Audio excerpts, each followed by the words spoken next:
रहमान रहीम। Kidney के तो हमारे ट्यूमर्स ख़त्म हो गए, लेकिन किडनी के साथ यूरिनरी ब्लैडर सिस्टम भी हमारे सिलेबस में है, तो हम ये भी पढ़ेंगे। यूरिनरी ब्लैडर के अंदर जो ट्यूमर्स हैं, क्योंकि आपको पता है कि यूरिनरी ब्लैडर की जो एपिथेलियम वो किस तरह की ट्रांजिशनल एपिथेलियम है, ठीक है। ट्रांजिशनल एपिथेलियम जो होती है, ट्रांजिशनल एपिथेलियम, ठीक है, ट्रांजिशनल एपिथेलियम है, तो इसलिए यहाँ पे इसको हम यूरोथेलियम भी कहते हैं। इसके जो ज़्यादातर ट्यूमर्स हैं they are 90% almost they are urothelial, या जिसको हम ट्रांजिशनल ट्यूमर कहते हैं, ठीक है।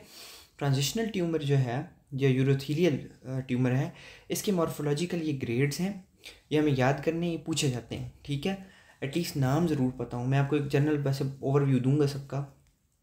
फिर इसमें दो रेयर हैं कार्सिनोमास, वो स्क्वेमस सेल कार्सिनोमा भी है, adeno carcinoma very rare, small cell carcinoma very very rare, ठीक है। हम मिक्स ट्यूमर्स भी हो सकते हैं। अब जो स्क्वेमस सेल कार्सिनोमा है ना, ये कि देखें, अब स्क्वेमस एपिथेलियम तो है नहीं यहाँ पे, तो ये सब तभी हो सकता है कि अगर पेशेंट की पुरानी कोई सिस्टाइटिस की हिस्ट्री हो और फिर मेटाप्लेजिया हो गया हो, जिसकी वजह से यूरोथेलियम जो है वो कन्वर्ट हो गई है into squamous epithelium, then it could happen, but very rare. आपको सिर्फ अगर यही याद कर लें, urothelial transitional epithelium transitional tumour, तो इनफ है। अब जो हमारे पास यूरोथेलियल ट्यूमर है, ये ट्रांजिशनल सेल ट्यूमर है, वो मोस्ट कॉमन यूरिनरी ब्लैडर का ट्यूमर है। मल्टीफोकल होता है, मतलब डिफरेंट डिफरेंट एरिया से हो सकता है, मतलब ये लैटरल वॉल पे भी हो सकता है, पोस्टीरियर वॉल पे। आपको याद रखना है कि ये सबसे ज़्यादा लैटरल वॉल पे होता है and then posterior wall of the bladder पे, ठीक है। सबसे ज़्यादा लैटरल देन पोस्टीरियर। मेल्स में ज़्यादा होता है, 50 to 80 ईयर्स एडल्ट एज में होता है। अब इसके प्री कर्सल लेजन जो है, आप ये समझें कि दो तरह से ही ये ट्यूमर होता है, या तो ये फ्लैट होता है या ये पेपिला बना रहा होता है, दो पैटर्न है। अब जब ये इन्वेड नहीं कर रहा होगा, इन्वेड नहीं करने का मतलब ये है कि इसने क्या करना है, एपिथेलियम के नीचे क्या पड़े होती है, एपिथेलियम है ना, सपोजिंग एपिथेलियम के नीचे क्या होता है, लैमिना प्रोपरी, उसके नीचे यहाँ पे क्या होती है, मस्कुलरिस प्रोपरी की लेयर होती है। जब तक ये इसे इन्वेड नहीं करता ना, तो तब तक हम इसे इन्वेसिव नहीं कहते, ठीक है। तो दो तरह से है, इसका जो पैटर्न है ग्रॉस या पेपिला की फॉर्म में होता है, या फिर क्या होता है, फ्लैट होता है। तो जब ये पेपिला की फॉर्म में है, ठीक है, और इन्वेड नहीं कर रहा हुआ, तो हम इसे कहते हैं पेपिलोमा, ठीक है, नॉन इन्वेसिव पेपिलोमा, ठीक है। और जब ये इन्वेड कर जाएगा, ये देखिए इसने मस्कुलरिस लेयर को नीचे, मस्कुलर लेयर को इन्वेड कर दिया, तो हम इसे क्या कह रहे हैं, flat invasive papillary invasive urothelial tumour, okay. अब इसी तरह फ्लैट है, फ्लैट ने क्या करना है, अगर तो ये फ्लैट है तो इसको हम कहते हैं कार्सिनोमा इन सीटू, ये जिसको हम कहते हैं flat non invasive urothelial carcinoma, ठीक है, flat non invasive urothelial carcinoma, या इसको हम कार्सिनोमा इन सीटू भी कहते हैं, अपनी जगह पे है ना। और अगर ये इन्वेड कर गया तो फिर ऐसे हम कहेंगे carcinoma, flat carcinoma invading the muscularis layer, ठीक है।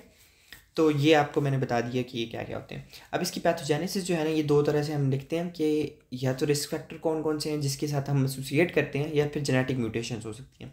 तो आप ये बहुत अच्छे से याद करने, ये पूछे जाते हैं। सिगरेट स्मोकिंग, ठीक है, एरोमेटिक अमाइंस एंड डाइज, ठीक है, ये आपका एमसीक्यू बहुत कॉमन है। पूछा जाता है कि कौन सा पैरासाइट है जिसके साथ यूरोथेलियल कैंसर जो है वो है एसोसिएटेड है, तो दैट इज शिस्टोसोमा हीमाटोबियम, याद रखना है आपको। एनाल्जेसिक के ओवर यूज़ की वजह से साइक्लोफॉस्फोमाइड एंटीमोटेबोलाइट हमारे पास एंटी कैंसर ड्रग है, ये रेडिएशन के साथ ये इसकी एसोसिएशन है। जेनेटिक म्यूटेशन में 9p की डिलीशन होती है। 9p पे बेसिकली दो ट्यूमर सप्रेसर जीन्स होते हैं, ठीक है, P16 P15। आपको ये इस तरह नहीं भी याद होते हैं तो आप सिर्फ 9p डिलीशन याद कर लें, एंड सेकेंडली TP53 तो आप सबको ही याद होगा, ठीक है, म्यूटेशन इन P53 सबको ही याद होता है। और इसके अलावा फाइब्रोब्लास्ट ग्रोथ फैक्टर रिसेप्टर 3, ये म्यूटेशन हो गई। आपने रिस्क फैक्टर अच्छे से करने हैं और कॉमन आप लोग लिख लें जेनेटिक म्यूटेशंस, ठीक है। अब हम लोग चलते हैं इसकी मॉर्फोलॉजी के ऊपर, यही रह गया ना हमारा। तो इसको हम लोग जो यूरोथेलियल ट्यूमर है, इसको बेसिकली स्टेजेस वाइज हमने इसकी ग्रेडिंग की हुई है मॉर्फोलॉजी की बेस पे, ठीक है। या तो ये पेपिलोमा हो सकता है, पेपिलरी पैटर्न है और इससे इन्वेड नहीं किया हुआ, तब तक ये पेपिलोमा है, ठीक है। देन क्या होता है कि लो मलिग्नेंट पोटेंशियल वाला papillary urothelial neoplasm of low malignant potential, ठीक है। उसके बाद लो ग्रेड या high grade transitional cell carcinoma या urothelial cell carcinoma, whatever you say. और पेपिलोमा के अलावा कौन सा था, फ्लैट, ठीक है, कार्सिनोमा इन सीटू जिसको हमने कहा था। यही दो थे ना जो कि इन्वेड नहीं कर रहे थे, तब तक हमने इसे पेपिलोमा कहा था और इसको कहा था non invasive flat urothelial cell tumour, ठीक है। और फिर हमने कहा कि एक दरमियान में इनकी स्टेज आएगी, that is called as papilloma papillary urothelial neoplasm of low malignant potential, ठीक है। और फिर क्या होंगे, हाई और लो ग्रेड के। अब इनकी ना सबकी मॉर्फोलॉजी याद करनी बड़ी मुश्किल है, आप लोग एटलीस्ट इनके नाम याद कर लें। और इन्वेसिव वाले का ही आपसे जो सिनेरियो पूछा जाएगा वो इन्वेसिव वाले का ही होगा, और ये नाम पूछे जाएंगे। तो इन्वेसिव वाले की जनरल सी मैंने आपको मॉर्फोलॉजी बता देता हूँ। अब जो इन्वेसिव होता है, हाई ग्रेड होता है, उसमें क्या होता है, न्यूक्लियर एपिटिपी होता है, प्लियोमॉर्फिज्म होता है, यही चीज़ें होती हैं ना। ट्यूमर सेल डिस्कोहेसिव होते हैं, हाइपरक्रोमैटिक न्यूक्लियाई होती है इसके अंदर, ठीक है। ऑब्वियसली बात है ना, जो कैंसर आपको जनरल फीचर्स हैं वही वाले ही हैं। माइटोटिक फिगर बहुत ज़्यादा अपीयर होते हैं इसके अंदर, और हाईली एनाप्लास्टिक होता है, ठीक है। और ये क्या करेगा, इन्वेड कर रहा होगा मस्कुलरिस प्रेप्रिया को, या मतलब मस्कुलर वॉल कह लें, ठीक है, मस्कुलर वॉल को इन्वेड कर रहा होगा। ठीक बातें बताइए ऊपर। अब इसकी भी मॉर्फोलॉजी क्या है, आपको कैसे नज़र आ रहा है, ये एक एक्सोफिटिव ग्रोथ है ना, गोभी की तरह बाहर की तरफ निकला हुआ है। इसके अंदर कुछ येलो कलर के एरियाज़ होते हैं और कुछ एरियाज़ होते हैं वो नेक्रोसिस के होते हैं, ठीक है। So this is it's cross. तो ये आपने मॉर्फोलॉजी याद कर लेनी है। बाकी मैं आपको मैं एक्सप्लेन सारे करूँगा जो ग्रेड्स हैं मॉर्फोलॉजी की, ठीक है। अब यहाँ पे आप नॉर्मल देखें, नॉर्मल एपिथीलियम है। नॉर्मल एपिथीलियम कैसे नज़र आ रही है आपको, ये ट्रांजिशनल क्लासिक ट्रांजिशनल एपिथीलियम नज़र आ रही है आपको, ठीक है। क्लासिक ट्रांजिशनल एपिथीलियम नज़र आ रही है, और इसके नीचे कोई इन्वेजन नहीं है, प्रॉपर मस्कुलरिस लेयर है। अब यहाँ पे देखिए, ये क्या है, कार्सिनोमा इन सीटू है ये किधर, सिर्फ एपिथीलियम के अंदर अंदर है, ठीक है। इसने इन्वेड नहीं किया हुआ, लेकिन यहाँ पे एटीपी आ चुका हुआ है, थिकनिंग भी ज़्यादा हो गई है इसकी निस्बत। इसके ऊपर मतलब क्या हुआ है, एटिपिकल सेल्स आना शुरू हो गए हैं, ठीक है।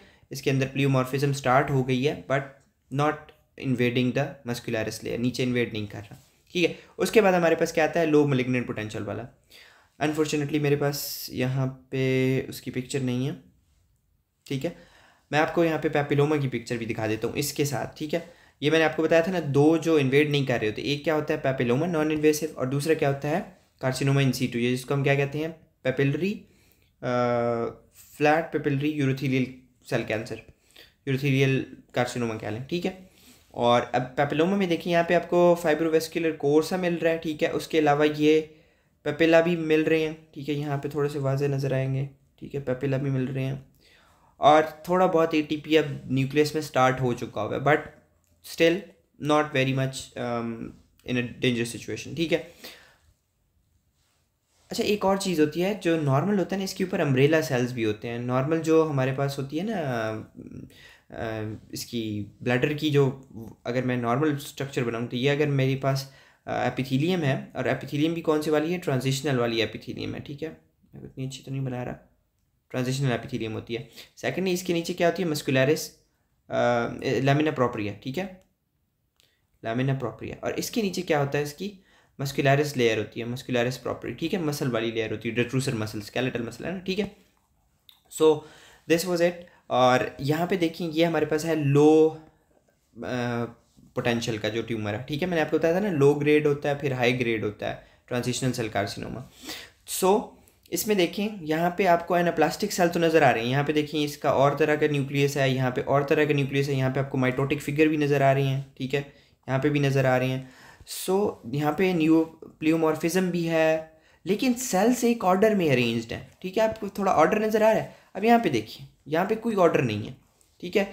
एनाप्लेजिया भी है, साइटोप्लाज्म देखें किसी का किस तरह का है, न्यूक्लियस देखें ये और शेप का है, और शेप का है। इसके अलावा ये नीचे इन्वेड भी कर रहे हैं, ठीक है।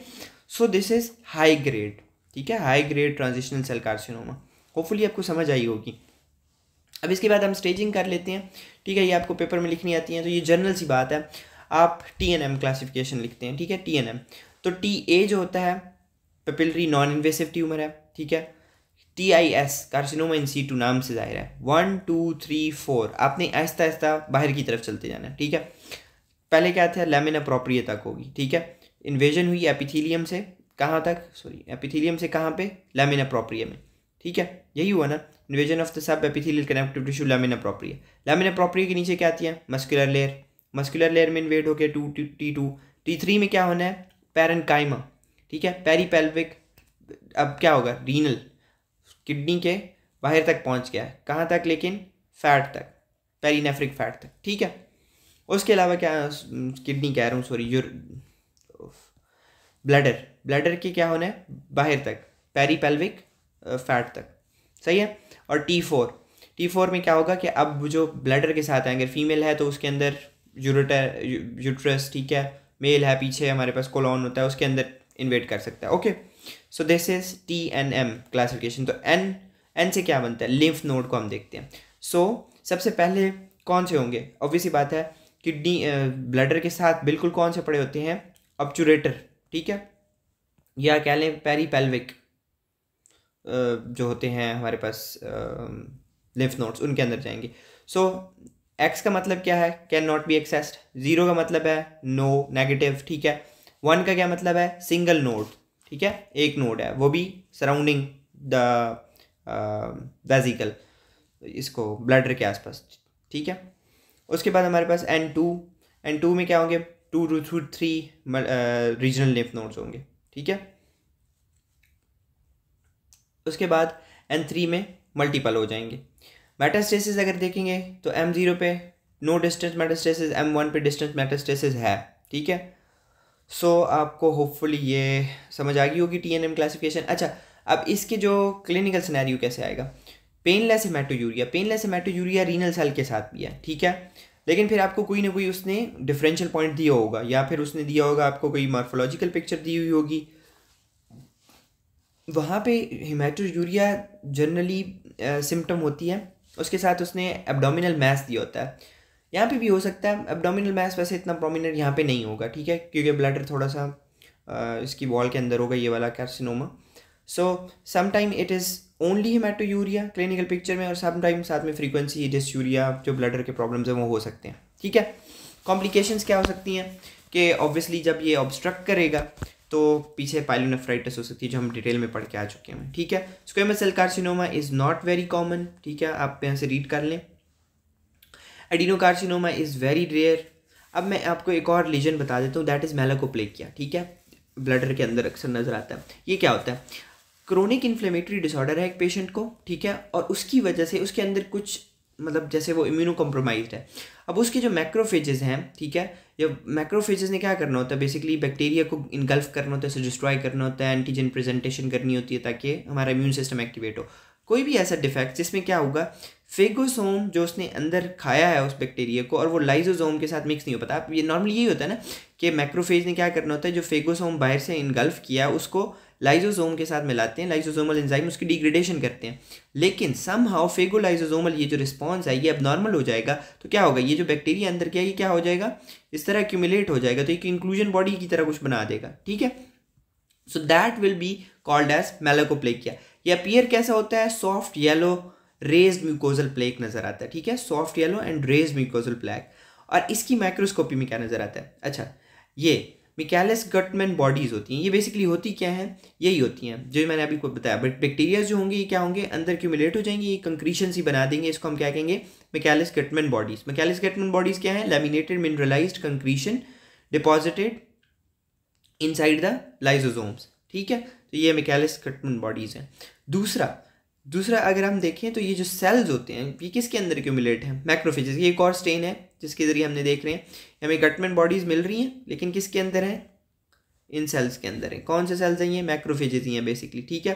तो इसके अंदर हमें शीट्स ऑफ मैक्रोफेजेस मिल रही हैं, बहुत सारी मैक्रोफेजेस मिल रही हैं, और उनका साइटोप्लाज्म कैसा है, यूसिनोफिलिक है, जिनको हम कहते हैं वन हैंसमैन सेल्स। तो दो ही चीज़ें हैं, वन हैंसमैन सेल्स हैं और मिकैलिस गटमैन बॉडीज़ हैं, ठीक है। होपफुली आपको ये बातें सारी समझ आ गई होंगी, and I try to make myself easy for you, I have put my best. और अगर आपको कुछ समझ नहीं आया तो ज़रूर पूछें। Thank you very much.